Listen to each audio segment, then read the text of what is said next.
لە کاتی ئەوەی قوت و ژیان و بەروبوومەکان تەسمیری سالیۆی کرد لە 14 و 15 و 16 هەتا ئێستا ئەمڕۆ پارەکەی دیارە هاتە سالیۆیەکان وەرەگرن.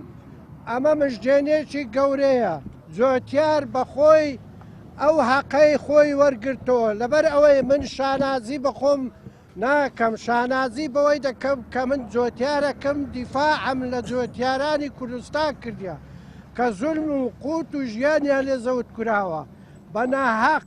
هەم حکومەتی هەرێمی کوردستان مقەسەر بووە، هەم حکومەتی عێراقی مقەسەر بووە کە ئەم پێداویست و قوت و ژیان و ئارەقەی نیچەوانی خوان نەداوە. ئاخر جار بردمانەوە دەرێ ئەو پارەیە لە سەتا عەفدەی کوردستان دەیبرێ، هاتی سکالەشمان لەسەر محکەمە لەسەر حکومەتی هەرێم و وەزارەت دوزارە تۆمار کرد، گوتیان ئێمە ئەوە عایدیمەنیە. من بردمەوە بەغدایە هۆرد و سکالالەکە کاک بەشداری بردمانەوە.